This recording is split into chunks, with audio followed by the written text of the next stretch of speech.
ama la instrucción, ama la sabiduría, mas el que aborrece la reprensión es ignorante.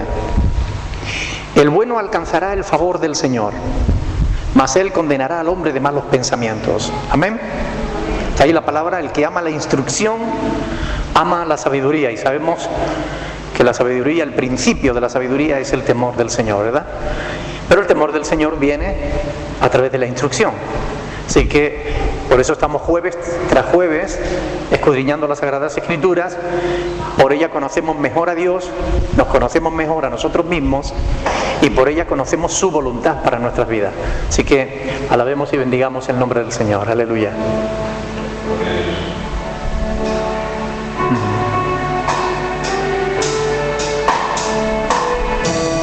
Bendito sea tu nombre, Señor.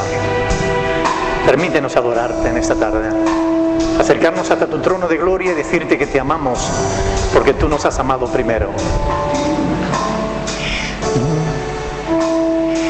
Mi fidelidad es grande,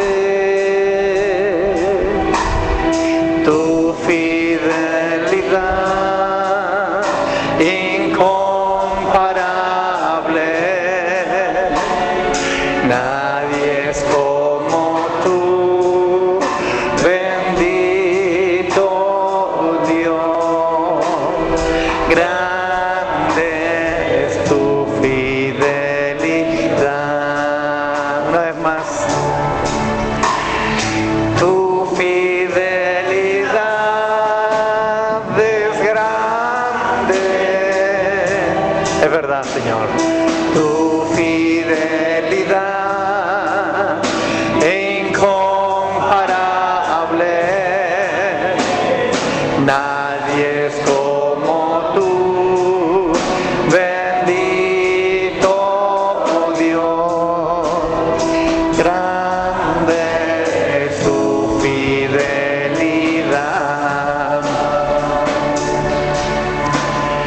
Tu fidelidad es grande, tu fidelidad incomparable. Nadie es como tú, nadie es como tú, Señor. Bendito Dios. Grande es tu fidelidad. Una vez más, una vez más. Tu fidelidad es grande. Alaba a Dios por su fidelidad. Glorifícalo porque Él es fiel. Incomparable. No hay otro como Él. Nadie es como tú. Bendito Dios. Grande es tu fidelidad.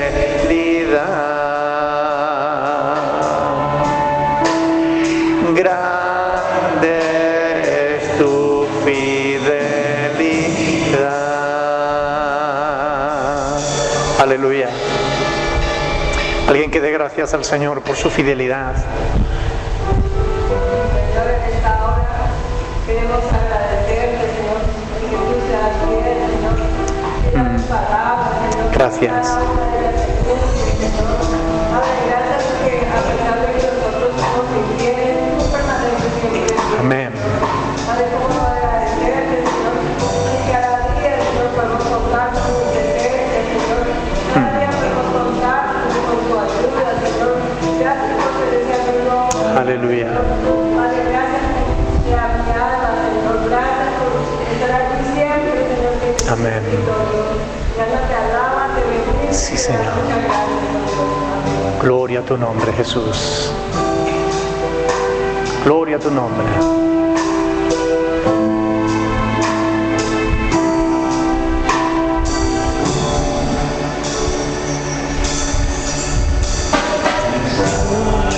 La presencia de tu divinidad y contemplar hermosura de tu santidad. Mi espíritu se alegra en tu majestad. Te adoro a ti, te adoro a ti. Cuando veo la grandeza de tu dulce amor y compruebo la pureza de tu corazón, mi espíritu se alegra en tu majestad. Te adoro a ti, te adoro a ti, y al estar aquí delante de ti te adoraré. Postrado ante ti, mi corazón te adora, oh Dios, y siempre quiero estar para adorar y contemplar. Te adoro a ti, Señor, te adoro a ti. Estar en la presencia de tu divinidad y contemplar la hermosura de tu santidad.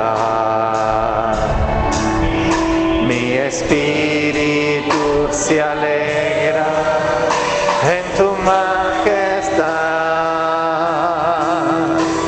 Te adoro a ti, te adoro a ti.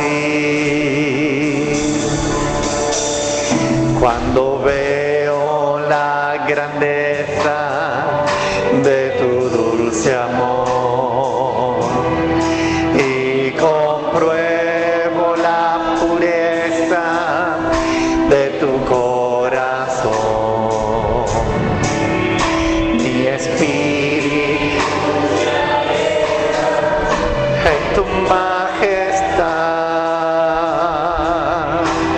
Te adoro a ti, te adoro a ti, y al estar aquí delante de ti te adoraré. Postrado ante ti, mi corazón te adora, oh Dios, y siempre quiero estar para adorar y contemplar tu santidad. Te adoro a ti, Señor, te adoro a ti. Y al estar aquí delante de ti te adoraré. Postrado ante ti, mi corazón te adora, oh Dios. Quiero estar para adorar y contemplar tu santidad. Te adoro a ti, Señor, te adoro a ti. Te adoro a ti, Señor, te adoro a ti. Aleluya. Te adoramos, Señor. Te bendecimos, Rey del cielo y de la tierra, porque solo tú eres el Señor. No hay más fuera de ti. Es a ti a quien adoramos y bendecimos y exaltamos con razón, con justicia, porque no hay otro como tú, Señor. Tú eres el único que mereces la alabanza de tu pueblo. A ti sea todo honor, toda honra, toda gloria, ahora y siempre, por todos los siglos. Amén. Aleluya. Pueden sentarse, mis hermanos. Gloria al Señor. Qué bueno poder estar jueves tras jueves meditando en la palabra del Señor. Jueves tras jueves leyendo las Escrituras, meditando en ella y sacando de ella lo que realmente, los tesoros que Dios ha dejado aquí. Amén. Qué bueno, gloria a Dios. Bien, la semana pasada hablamos sobre las persecuciones, sobre los padecimientos, ¿verdad? Parece que algunos de los que predican el Evangelio hoy se olvidan de esta parte del Evangelio. Bueno, está allí nuestra hermana Olga. Bienvenida, hermana Olga. Qué alegría verte, gloria a Dios. Unos vienen, otros se marchan. Los hermanos Octavio y Raquel parten mañana para la península, se van definitivamente para allá, para Valencia, así que después recuérdenme que tenemos que orar por ellos, amén, y dar gracias a Dios porque la hermana Olga está aquí de nuevo.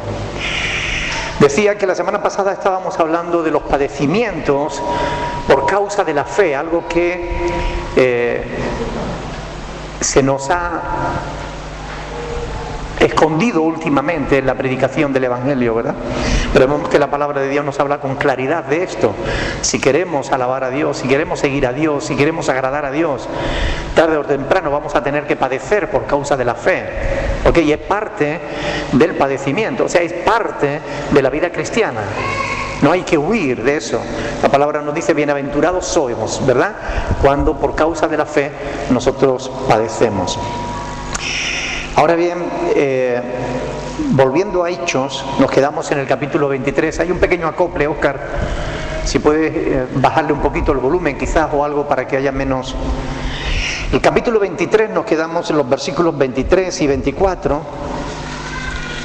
Estábamos viendo ahí, ¿verdad?, cómo Pablo había sido o iba a ser trasladado a otro lugar, y se le había puesto toda una escolta de 470 personas para custodiarlo a él y llevarlo hasta Cesarea, y prepararon cabalgaduras también para el hermano Pablo, ¿verdad?, para el apóstol Pablo. Hasta aquí hemos visto cómo los cristianos, en este libro de los Hechos, hemos visto cómo los cristianos han sufrido persecución por causa de los judíos. Hasta aquí, los causantes de la persecución del cristianismo, los causantes de los problemas del cristianismo, han sido los judíos, los propios judíos. El cristianismo surge en el mismo judaísmo, pero los judíos persiguen, luchan contra el cristianismo, hasta que llega el momento en que cristianismo y judaísmo se separan. Más tarde se va a producir también persecuciones, pero no ya desde las filas del judaísmo, sino desde las filas del Imperio Romano. Esto lo vamos a ver en capítulos posteriores, ¿verdad? Pero hasta aquí hemos visto que incluso los romanos, que se van a convertir en un imperio opresor contra el cristianismo, hasta aquí, ahora mismo, hasta el Imperio Romano está sirviendo de protección para el siervo de Dios, para el apóstol Pablo. O sea, la misma Roma le está dando guardaespaldas al apóstol Pablo para proteger a su siervo. Hay un pasaje en Proverbios capítulo 21 que me gustaría leerles. No hace falta que lo busquen ustedes si no quieren, yo se los leo. Proverbios 21:1 dice: como los repartimientos de las aguas, así está el corazón del rey en la mano del Señor. A todo lo que quiere lo inclina. Yo quiero explicarles eso. Ustedes imagínense que en la palma de la mano nos echamos un poquito de agua, ¿verdad? La tenemos ahí en la palma de la mano y podemos inclinarla hacia un lado o hacia el otro, ¿verdad? Hacia adelante, hacia detrás, podemos inclinarla donde queremos. Dice: como los repartimientos de las aguas, así está el corazón del rey en la mano del Señor. A todo lo que quiere lo inclina. O sea que Dios es capaz incluso de coger el corazón de un rey orgulloso, como son los reyes, ¿verdad?, e inclinarlo a su voluntad. Por eso Dios inclinó el corazón de estos romanos para proteger a sus siervos. En cada caso, en cada situación, debemos siempre buscar la dirección de Dios. Siempre, en cada caso. Porque a veces Dios nos llevará a padecer por causa de su nombre. A veces Dios nos llevará a huir para no padecer, porque no haya llegado el momento. A veces Dios nos llevará, pues, donde Él quiera. Pero hay que buscar siempre la voluntad de Dios en cada situación, en cada circunstancia. Siempre hemos de buscar cuál es la voluntad de Dios específica. Y a veces veremos la mano de Dios obrando en nuestro favor, librándonos de todos los peligros. Pero en otras ocasiones vamos a ver como el mismo Dios permite que padezcamos, que nuestra fe sea probada, que enfrentemos cárceles, opresión, sufrimiento o incluso en un momento determinado hasta la muerte. Y no pasa nada, porque para nosotros el morir, como dice Pablo, es ganancia. Amén. Para nosotros la muerte no es como para aquellos que no tienen a Dios en su corazón, que la muerte es el vacío, es el final, es la nada, es la pérdida de todo lo que se es. No, para nosotros es al contrario. Para nosotros la muerte no es sino un sueño del que pronto despertamos en la presencia de Dios, y esa es nuestra esperanza gloriosa, en una realidad infinitamente superior a esta, en una realidad en la que ya no tendremos que padecer más, ya los padecimientos habrán quedado detrás. Por eso Pablo, puesto los ojos en esa esperanza, dice que los padecimientos del tiempo presente no son nada comparable con la gloria venidera. ¿Amén? ¿Tú lo crees? Si lo crees, aun cuando estés en problemas y en dificultades, no dejarás al Señor. Si no lo crees, cuando viene el problema, la dificultad, tirarás tu fe a la basura y dirás: esto no me sirve. Y esto es lo que hacen algunos. Creen por un tiempo. Jesús lo dice también en la parábola del sembrador, ¿verdad? Creen por algún tiempo, pero cuando viene la dificultad, se apartan. Pero el que de verdad ha nacido de nuevo, aún en medio de la dificultad, mantiene su fe, mantiene su esperanza, porque sabe en quién ha creído. Amén. Y que es poderoso para darnos una herencia mejor que la que podamos tener aquí. A Él sea la gloria. Dios es soberano. ¿Cuánto lo creen? Dios es soberano. Él puede controlar todas las cosas. Amén. ¿Las controlas? No. Pero puede controlarla. Puede controlar cualquier cosa. Decimos que no lo controla porque si lo controlara todo, entonces ni nosotros pecaríamos, ¿verdad? No existiría el mal. No, Dios ha dado libertad al ser humano. Dios no está manipulando al ser humano para que haga su voluntad. Le da libertad. Pero Dios ha establecido un día en el cual juzgará al ser humano. Por tanto, Dios en un momento determinado puede controlar lo que Él quiera. A un hombre, a un rey, a una nación, al mundo entero. Basta con que Él quiera y Él puede controlar cualquier situación. Pero generalmente Él ha dado libertad al hombre y hoy los hombres pueden hacer lo que les da la gana.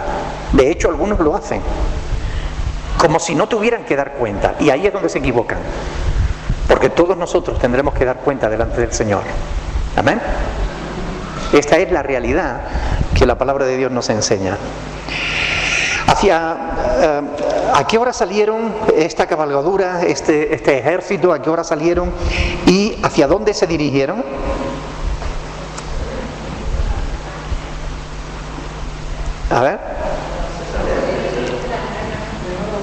sobre la hora tercera. ¿Saben más o menos qué hora era? Las 9 de la mañana, sobre las 9, ¿vale? De la noche, perdón, no de la mañana, de la noche. El día comenzaba a las 6 de la tarde. ¿Ven? Así que la hora tercera era a las 9 de la noche. ¿Ok? A las 9 de la noche salieron todo este ejército en dirección a Cesarea. Vamos a leer los versículos que van del 25 al 30. Vamos a leerlos. Dice: y escribió una carta en estos términos: Claudio Lisias al excelentísimo gobernador Félix, salud. A este hombre, aprehendido por los judíos y que iban ellos a matar, lo libré yo acudiendo con la tropa, habiendo sabido que era ciudadano romano. Y queriendo saber la causa por qué le acusaban, le llevé al concilio de ellos. Y hallé que le acusaban por cuestiones de la ley de ellos, pero que ningún delito tenía digno de muerte o de prisión. Pero al ser avisado de acechanzas que los judíos habían tendido contra este hombre, al punto le he enviado a ti, intimando también a los acusadores que traten delante de ti lo que tengan contra él. Pásalo bien. Hasta ahí la carta de Claudio Lisias. ¿Quién era este Claudio Lisias? El gobernador no. El gobernador era Félix. Claudio Lisias era el tribuno. Eso es, el tribuno que había estado a punto de mandar azotar a Pablo, ¿recuerda? Y el tribuno es quien manda a Pablo hacia el gobernador. Bien, según la ley romana,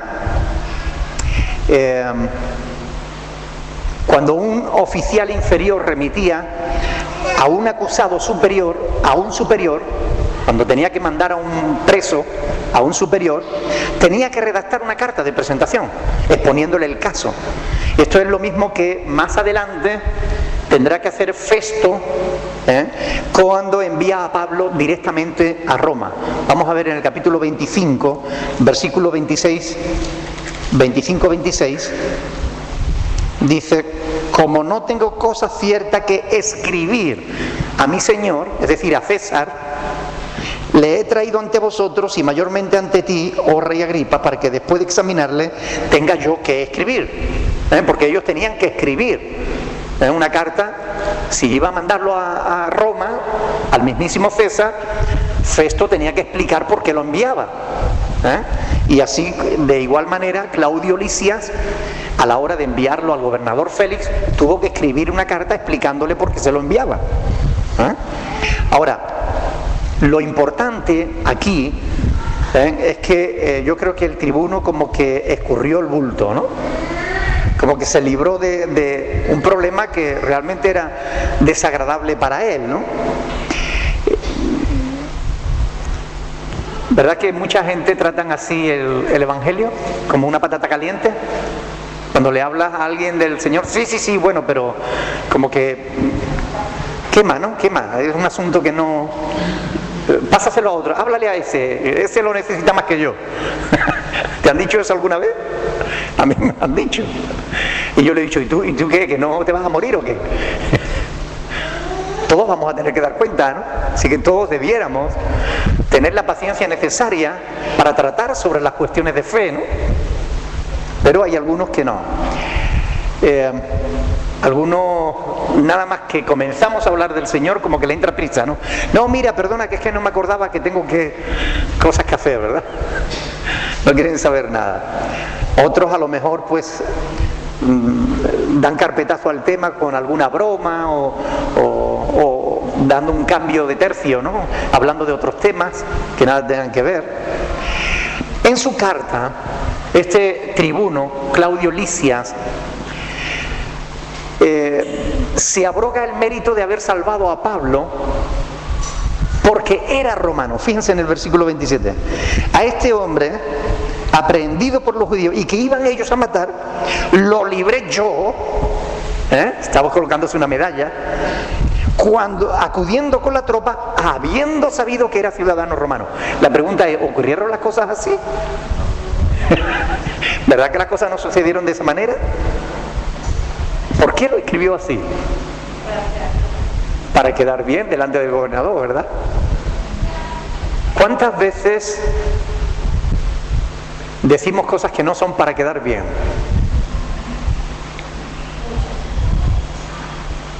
¿Ustedes saben que cuando decimos algo que no es correcto, estamos mintiendo? Y por cierto, ya puesto de paso, ¿ustedes saben que los mentirosos no van a entrar en el reino de los cielos? Porque ¿de qué otra manera se puede llamar a alguien que miente? ¿Verdad? Cuando nosotros nos abrogamos méritos que no nos corresponden, mentimos. Y si mentimos, somos mentirosos. Y si somos mentirosos, los mentirosos no entrarán en el reino de los cielos.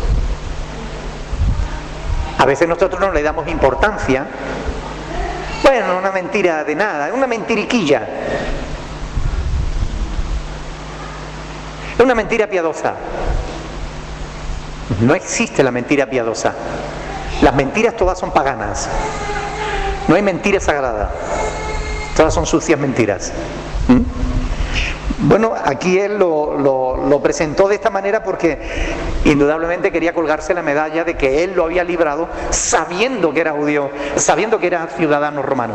En realidad estuvo a punto de azotarlo porque no sabía que era ciudadano romano. Te buscan, Macario. Despacito, despacito. Bien. Seguimos nosotros, fíjense, en el versículo 29, una cosa interesante de esta carta que escribe Claudio Lisias, el tribuno, es que dice: y hallé que le acusaban por cuestiones de la ley de ellos, pero que ningún delito digno de muerte o de prisión, pero que ningún delito tenía digno de muerte o de prisión. El propio tribuno estaba dando testimonio de la inocencia de Pablo. Y esto es importante. Ojalá que los inconversos pudieran dar buen testimonio de nosotros. ¿Verdad? Porque que nosotros demos testimonio unos de otros, bueno, puede ser. Pero que los incrédulos hablen bien de uno es otra cuestión diferente, ¿verdad? Y aquí este incrédulo, este inconverso, este tribuno, Claudio Lisias, estaba testificando y por escrito que no halló en Pablo ningún delito digno de muerte ni de prisión. Así que es importante esto, ¿verdad? Ningún mal había hecho él. Sin embargo, los representantes de Dios en la tierra, los sacerdotes de su pueblo, del pueblo de Israel, lo querían ver muerto. Cuán lejos está a veces la religión de Dios, ¿verdad? Cuán lejos está a veces la religión de la justicia de Dios. Por eso es importante buscar a Dios. Siempre, en todas las cosas, en todas las circunstancias, buscar a Dios. No me cansaré de decir esto. Porque no es la religión, no es la iglesia. Hoy hablaba con una persona, me decía: no, yo cada 8 días voy a la iglesia y tal. Pero ir a la iglesia no es garantía de nuestra salvación. Hay personas que han ido a la iglesia toda su vida y que se van a pasar toda su eternidad en el infierno. No es la iglesia, no es la religión, es tu relación personal con Dios. Tu relación personal con Dios, no en base a lo que a ti te parece. No, yo vivo mi fe a mi manera. Oiga, no, mire, eso no funciona. No se trata de eso. La fe hay que vivirla a la manera de Dios. Si no, no funciona. Porque es Dios quien ha establecido las normas. Es Dios quien ha puesto sus leyes. Es Dios quien ha dicho cómo deben ser las cosas. Y si no nos ajustamos a su patrón, cuando lleguemos ante su presencia, no podremos ser declarados inocentes. Porque hemos vivido a nuestra manera, no a la manera de Dios. Y si cada uno vive a su manera, ¿cuál será la manera correcta? La manera correcta no es la que le parece a uno, sino la que Dios nos ha dicho a través de su palabra. ¿Están de acuerdo o no? Para algo se nos ha dejado las Escrituras, ¿verdad? Para que conozcamos su voluntad. Así que aquí vemos al tribuno soltándole la patata caliente al gobernador. Ahí lo tienes. Al punto le he enviado a ti, dice, intimando a los acusadores que traten delante de ti lo que tengan con él. Así que pásalo bien, le dice. Yo creo que es un poco sarcástico, ¿no? Esto, pásalo bien, ¿no? Bien, vamos a leer los versículos del 31 al 35. Y los soldados, tomando a Pablo, como se les ordenó, le llevaron de noche a Antípatris. Y al día siguiente, dejando a los jinetes que fuesen con él, volvieron a la fortaleza. Cuando aquellos llegaron a Cesarea y dieron la carta al gobernador, presentaron a Pablo, también a Pablo delante de él. Y el gobernador, leída la carta, preguntó de qué provincia era. Y habiendo entendido que era de Cilicia, le dijo: te oiré cuando vengan tus acusadores. Y mandó que le custodiasen en el pretorio de Herodes. Bien, así que, ¿dónde estaban ellos antes de salir con la tropa? ¿Dónde estaba Pablo? En Jerusalén. ¿Ok? De Jerusalén, ¿hacia dónde fueron? A Cesarea. Había una distancia de 100 kilómetros. Había una distancia de 100 kilómetros. Aproximadamente, después de 12 horas de viaje, llegaron a Antípatris. Se habían hecho aproximadamente 60 kilómetros y todavía le quedaban casi 40. ¿Ok? Pero ya aquí la tropa se divide, ¿verdad? ¿Por qué se divide la tropa?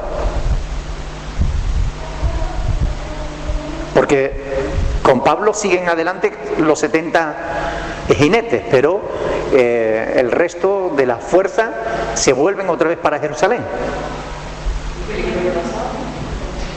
Porque el peligro había pasado. Y esto es importante. Hasta Antípatris, hasta llegar a la ciudad de Antípatris, el camino era bastante peligroso y además había multitud de judíos por todo ese camino. Podían temer cualquier tipo de emboscadas. Ya a partir de Antípatris hacia Cesarea, el camino era bastante llano, no era nada escarpado y había mayoría de gentiles. Estaba habitado por mayoría de gentiles. Así que era mucho más difícil que le pusieran una emboscada a una escolta de 70 romanos, ¿verdad? Así que por eso los soldados de a pie volvieron y Pablo siguió adelante con los jinetes que le llevaban hasta Cesarea. Se volvieron, ¿cuántos se volvieron? 400. Y la escolta que siguió con él eran 70. Ahora, imaginas que está trabajando en medio del campo. Imagínate que tú estás allí cortando trigo o algo y escuchas que se acercan al galope un montón de caballos.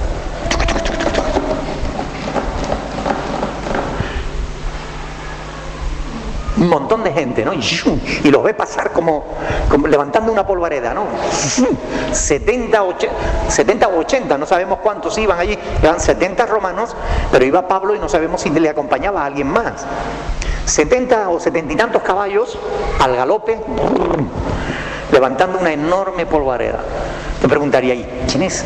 ¿A quién custodian, verdad? ¿A quién respaldan, no? ¿Quién será este hombre tan importante con una escolta tan llamativa, ¿no? 70 soldados, impresionante, ¿no? Estaban custodiando al siervo de Dios, lo llevaban hasta Cesarea. Ahora, dice ahí, hemos leído, que una vez que llegan a Cesarea, lo entregan al gobernador, le dan la carta, que la lee y le pregunta a Pablo de dónde eres. Y cuando le dice Pablo que es de Cilicia, le dice, bueno, pues ya te oiré cuando vengan tus acusadores. Dice, y le mandó que le custodiasen en el pretorio de Herodes. ¿Qué era el pretorio de Herodes? Pretorio de Herodes, eso es. ¿Alguien sabe lo que era? Una especie de prisión. Una especie de prisión que... De prisión.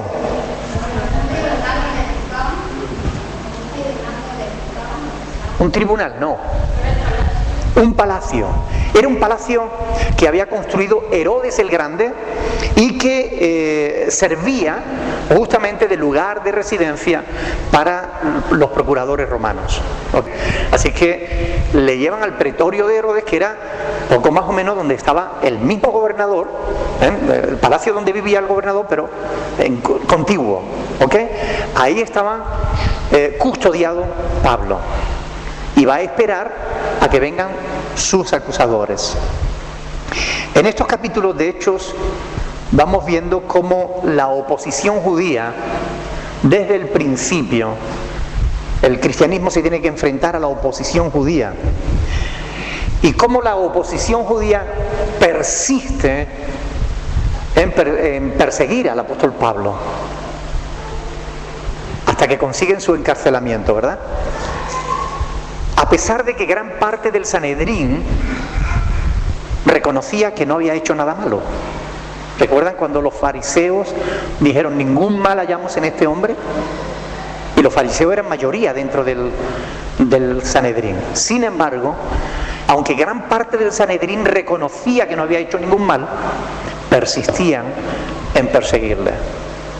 El tribuno, aun sabiendo que era inocente, persistió en mandarlo preso. El gobernador, sabiendo ya por la carta del tribuno que era inocente, decidió seguir custodiándolo.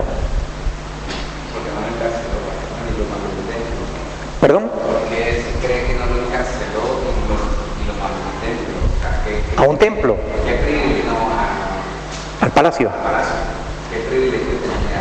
No, él va a palacio, pero va no a las habitaciones del palacio, va a la cárcel del palacio.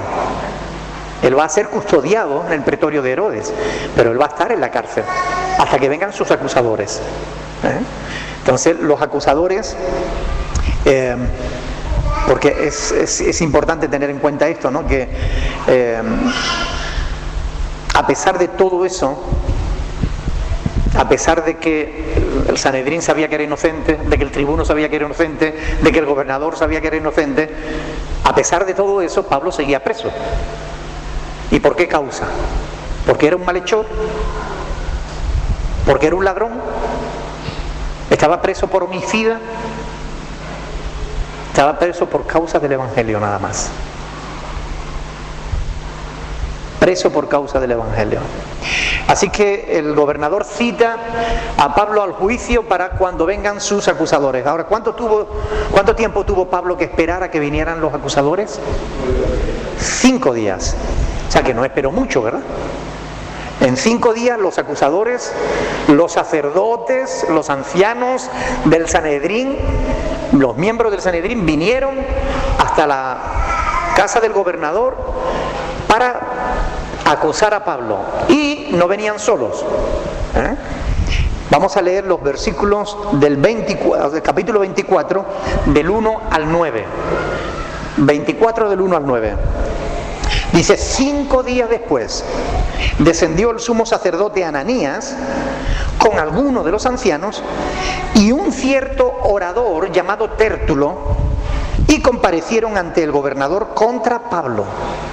Y cuando éste fue llamado, Tértulo comenzó a acusarle diciendo: como debido a ti gozamos de gran paz y muchas cosas son bien gobernadas en el pueblo por tu prudencia, oh excelentísimo Félix, lo recibimos en todo tiempo y en todo lugar con toda gratitud. Pero por no molestarte más largamente, te ruego que nos oigas brevemente conforme a tu equidad. Porque hemos hallado que este hombre es una plaga y promotor de sediciones entre todos los judíos por todo el mundo y cabecilla de la secta de los nazarenos. Intentó también profanar el templo y prendiéndole quisimos juzgarle conforme a nuestra ley, pero interviniendo el tribuno Lisias con gran violencia le quitó de nuestras manos, mandando a sus acusadores que viniesen a ti. Tú mismo, pues, al juzgarle, podrás informarte de todas estas cosas de que le acusamos. Los judíos también confirmaban diciendo ser así todo. Amén. Increíble, ¿verdad? Pablo tuvo que presentar defensa en Cesarea 3 veces. Una delante de Félix, que la vamos a ver ahora en el capítulo 24. Otra delante de Agripa, de Festo, capítulo 25. Y otra delante de Agripa en el capítulo 26. 3 veces tuvo que presentar defensa Pablo por los mismos cargos. En todas ellas es evidente la inocencia de Pablo. Aún así, Pablo se ve obligado a apelar a César. Desde luego, esto era para que se cumpliera lo que Jesús había profetizado varios años antes. Vamos a leer Mateo capítulo 10, vengan conmigo, cómo Jesús sabía ya todo lo que Pablo iba a tener que padecer por causa de su nombre. Mateo capítulo 10, ¿lo tienen? Vamos a leer a partir del versículo 16. 10:16. Dice la palabra del Señor que Jesús dijo: he aquí, yo os envío como ovejas, ¿en medio de qué? De lobos. Sed pues prudentes como serpientes y sencillos como palomas. Y guardaos de los hombres, porque os entregarán a los concilios, y en sus sinagogas os azotarán, y aún ante gobernadores y reyes seréis llevados por causa de mí para testimonio a ellos y a los gentiles. Mas cuando os entreguen, no os preocupéis por cómo o qué hablaréis, porque en aquella hora os será dado lo que debáis hablar. Porque no sois vosotros los que habláis, sino el Espíritu de vuestro Padre que habla en vosotros. Y el hermano entregará a la muerte al hermano, y el padre al hijo. Y los hijos se levantarán contra los padres y los harán morir. Y seréis aborrecidos de todos por causa de mi nombre. Mas el que persevere hasta el fin, éste será salvo. Cuando os persigan en esta ciudad, huid a la otra, porque de cierto os digo que no acabaréis de recorrer todas las ciudades de Israel antes que venga el Hijo del Hombre. El discípulo no es más que su maestro, ni el siervo más que su señor. Bástale al discípulo ser como su maestro y al siervo como su señor. Si al padre de familia llamaron Beelzebú, ¿cuánto más a los de su casa? Amén. Fíjense cómo Jesús con toda claridad está aquí profetizando que sus seguidores, sus discípulos, iban a ser perseguidos y por causa de él iban a ser llevados ante gobernadores y reyes, dice, para dar testimonio, dice, ante gobernadores y reyes seréis llevados por causa de mí para testimonio a ellos y a los gentiles, versículo 18. Y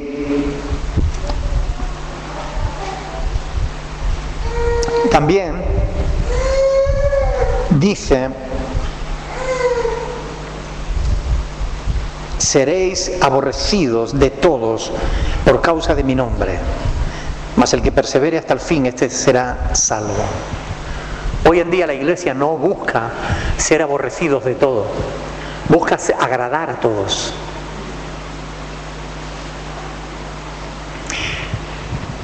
¿Tenemos que buscar el aborrecimiento de los demás? No. Pero si la iglesia agrada a los demás, es que no está cumpliendo su función, es que no está haciendo bien su trabajo. Porque la iglesia, cuando hace bien su trabajo, es perseguida. Porque los hombres no quieren, no soportan la sana doctrina. Hoy en día hay muchas iglesias muy bien vistas por las autoridades, muy bien vistas por los medios de comunicación, muy bien vistas por todo el mundo. La pregunta es, ¿realmente son iglesias? ¿Predican la verdad? ¿O predican un evangelio light? Un evangelio aguado. ¿Predican también del pecado? ¿Predican del infierno? ¿O predican solo del cielo y de promesas y bendiciones? Cuando la iglesia predica la verdad, toda la verdad, o como Pablo le dijo a aquellos pastores a la hora de despedirse de ellos en Mileto, le dijo: yo no he rehuido enseñaros todo el consejo de Dios. Él no se guardó en ninguna parte, él transmitió toda la verdad. Cuando la iglesia hace eso, se acarrea el odio, el rechazo, el resentimiento de la gente. Por eso, si tú tienes buena fama entre la gente, mira a ver si estás predicando la verdad, mira a ver si la estás viviendo. Y si eres aborrecido de la gente por causa del evangelio, no te preocupes en demasía, porque a Jesús también lo aborrecieron. Amén. Y él lo dice claramente: bástale al discípulo ser como su maestro. Si a él lo aborrecieron, a nosotros, si vivimos como él, también nos aborrecerán. Tértulo, vamos a ir aquí en este capítulo 24, dice que Ananías, el sumo sacerdote, venía con algunos de los ancianos y un cierto orador. ¿A qué se dedicaba Tértulo? A hablar. Era un orador. Hay quien dice que posiblemente fuera un abogado, es decir, alguien de los que se alquilaban, o sea, se le podía contratar para que hablara en tu nombre delante de las autoridades. Un conocedor de las leyes de Roma que podía presentar el caso con mucha más profesionalidad, por decirlo de alguna manera, que los propios ancianos de Israel, que no conocían tanto el derecho romano, ¿verdad? Ahora, ¿era judío? ¿Era romano? ¿Era griego? Romano. La verdad es que no lo sabemos. ¿Cómo? Pero los judíos no eran romanos y estaban también para aprenderlo. Bueno, en realidad hay quien piensa que era griego, un griego conocedor de las leyes romanas. Son menos los que piensan que son romanos. La mayoría creen que era judío, porque tengan en cuenta que él se identifica con el pueblo de Israel. Y además lo dice de manera personal, ¿no? Dice en la exposición que él hace, dice: debido a ti gozamos de gran paz. Está hablando en nombre de los judíos. También más adelante dice: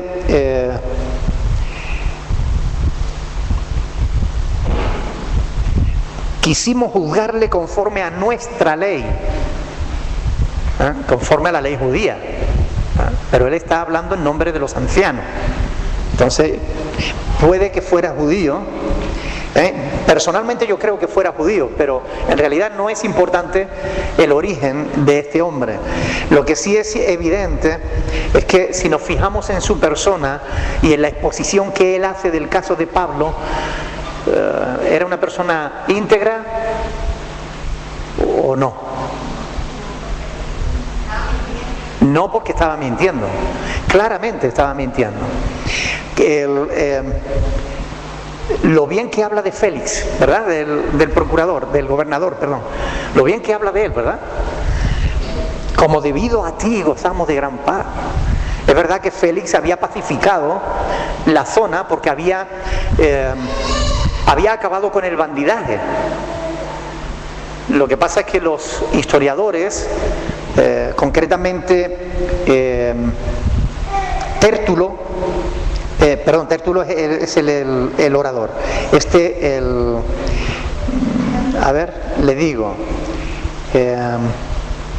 Tácito, el historiador Tácito, dice que este hombre era tan cruel, que era capaz de contratar a mercenarios para acabar incluso con sus propios partidarios, con la gente que le defendía, ¿no? O sea, cuando a alguien le estorbaba, sencillamente se lo cargaba, así de simple. Así que él acabó con el bandidaje, no porque fuera justo y quisiera que hubiera paz en la región, sino sencillamente porque le estorbaban. Porque si había mucho problema, las noticias llegaban a Roma y a él le podían poner pega. Entonces él dijo, hay que quitar a los bandidos. Contrató mercenarios y los lanzó contra los bandidos y acabó con ellos. Pero dice que a qué precio, ¿no?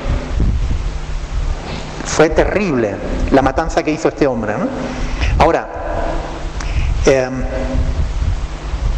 cuando vemos a este Tértulo hablar tan bien de Félix y tan mal de Pablo,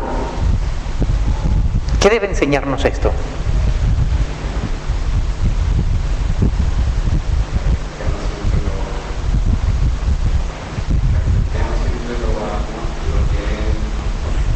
Que al cristiano siempre lo tienen enfilado, ¿no?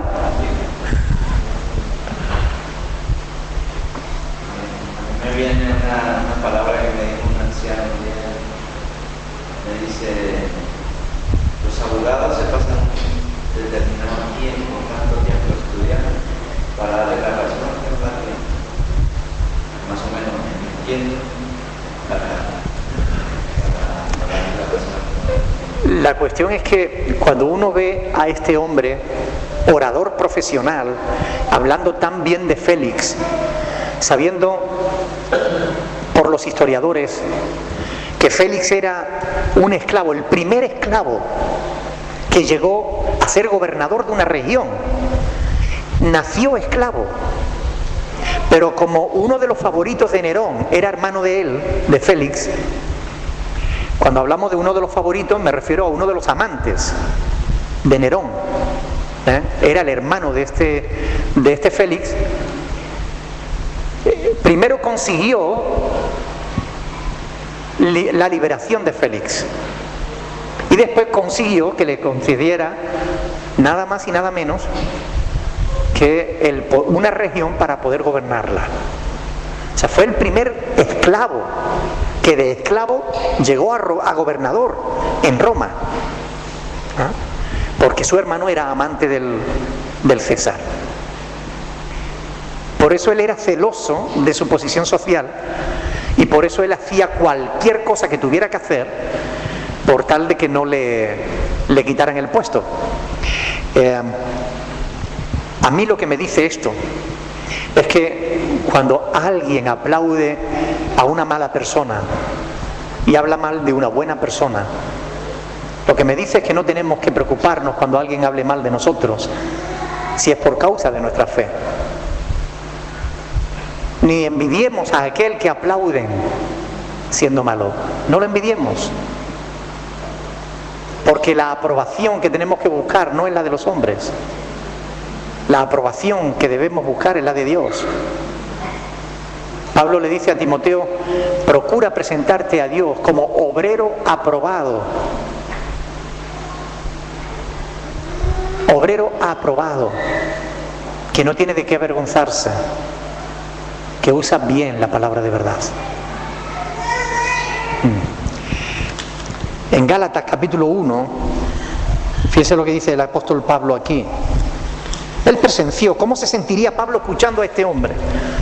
¿Cómo te sentirías tú cuando viene un abogado a acusarte y además lo escuchas mintiendo descaradamente? Fíjense lo que dice Pablo en el capítulo 1 de Gálatas, versículo 10. ¿Busco ahora el favor de los hombres o el de Dios? ¿O trato de agradar a los hombres? Pues si todavía agradara a los hombres, no sería siervo de Cristo. Amén. ¿Qué agrado buscamos nosotros? ¿Buscamos agradar a los hombres o buscamos agradar a Dios? Porque a veces esto va a estar en conflicto. Y para agradar a Dios vamos a tener que desagradar a los hombres. Y a veces, si queremos agradar a los hombres, vamos a tener que desagradar a Dios. Y eso va a ser un conflicto. Y más vale que nos preparemos de antemano, antes de que lleguemos a esa situación. Y decidamos antes de tiempo cuál va a ser la postura a tomar. Para que en ese momento no lo dudemos, sino ya la tengamos de antemano tomada. ¿Qué harás? ¿Agradarás a los hombres o agradarás a Dios? Ah, bueno, yo puedo agradar a los hombres y después me arrepiento porque Dios es bueno. Justamente porque Dios es bueno, no dará por inocente al culpable.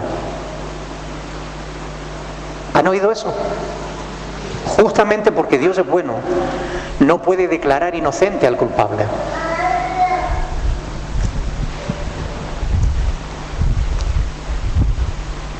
Sé que buscar la aprobación a Dios es ir contra naturaleza.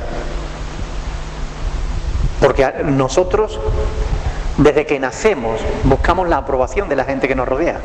Desde que nacemos, desde que somos chiquititos. Cuando vemos que hacemos una tontería y nuestro papá y nuestra mamá ríen, ya estamos haciendo esa tontería hasta que se cansan.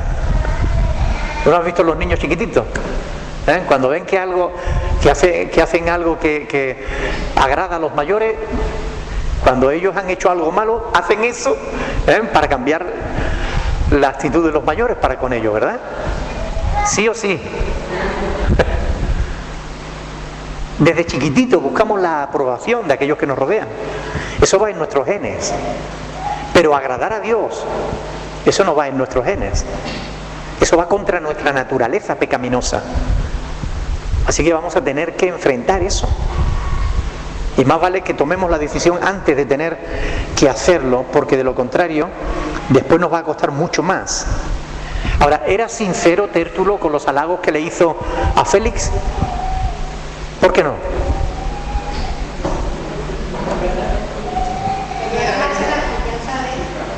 Que era para ganarse la confianza de él. Por un beneficio. Pero ¿cómo sabemos que no era sincero?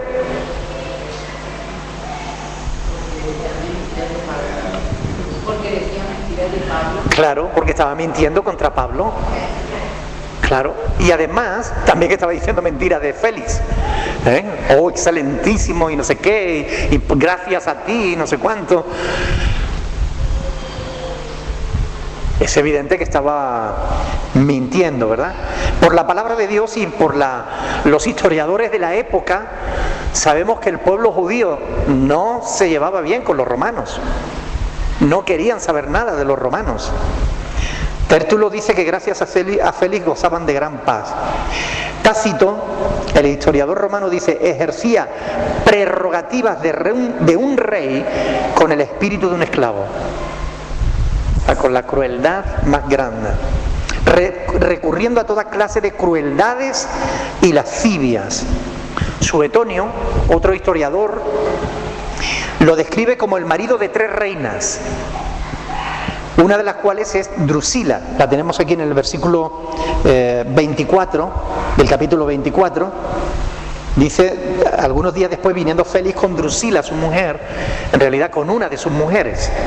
Drusila era judía, y era hermana del rey Agripa. Este hombre no tenía escrúpulo alguno. Como decía Suetonio, era capaz de contratar a malhechores para que asesinaran a sus más íntimos partidarios. Era una persona despreciable, dice Suetonio. Así que para enfrentarse con personas como esta es que Pablo llega a Cesarea, para enfrentarse a hombres de esta calaña. Muchas veces vemos a hombres malos en puestos de responsabilidad, ¿verdad? Gobernadores injustos, Personas que no son dignas de estar en esos cargos, pero que están. Y lo que vemos aquí, en la palabra de Dios, es que Jesús se sometió a esos gobernadores. Lo que vemos en la palabra de Dios es que Pablo se sometió a esos gobernadores y nos enseñó a nosotros, junto con los romanos, a que debíamos también someternos a esos gobernadores, fueran buenos o no. Romanos capítulo 13. Romanos capítulo 13.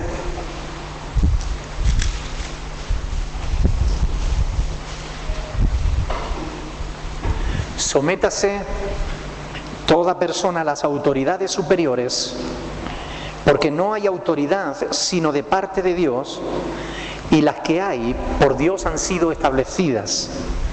De modo que quien se opone a la autoridad, a lo establecido por Dios, resiste, y los que resisten acarrean condenación para sí mismos. Estos son de esos versículos que son difíciles de entender, ¿verdad? Pero son palabra de Dios. Y no están aquí para que tengamos nosotros ahora una disertación teológica para decir si los entendemos o no los entendemos, porque en realidad los entendemos.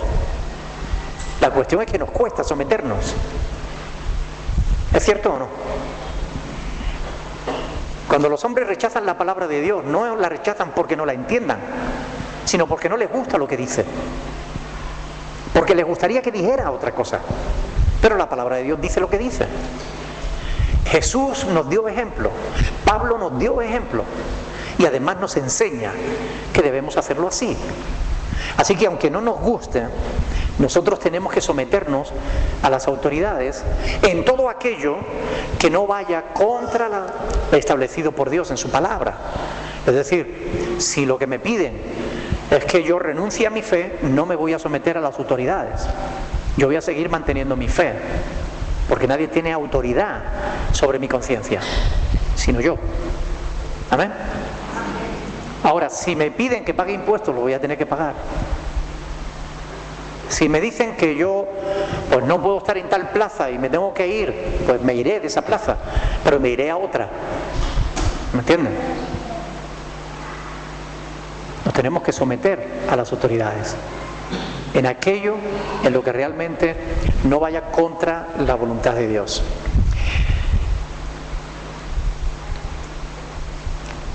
Es evidente que Tértulo, con sus halagos, lo que pretendía era ganarse el favor de Félix. Ahora, es triste que personas que hablan muy bien utilicen ese don de una manera incorrecta, ¿verdad? Utilicen ese don para disponer y predisponer a la gente contra la verdad. Aquí Tértulo no estaba usando su don de oratoria para proclamar la verdad, sino más bien la mentira. Hoy hay muchos que hablan muy bien, muy bonito, pero que lo que dicen no es verdad. Y esto es una lástima, porque Dios nos demandará, nos pedirá cuenta de los talentos y de los dones que Él nos ha dado. Y tendremos que dar cuenta delante de Dios de la administración que hayamos hecho de esos talentos y de esos dones. Si Dios te da la habilidad de cantar y tú te dedicas pues solamente a grabar discos para ganar dinero y no le das la gloria a Dios, Dios te pedirá cuentas. Si Dios te da la habilidad para la oratoria, para la predicación o para la enseñanza, pero lo usas para enseñar cosas que no son verdad, para proclamar palabras que no son de Dios, y lo haces en tu propio beneficio, tendrás que dar cuenta. Cada uno de nosotros tendremos que responder de qué hemos hecho con los dones y talentos que Dios nos da. Amén. ¿Alguna pregunta?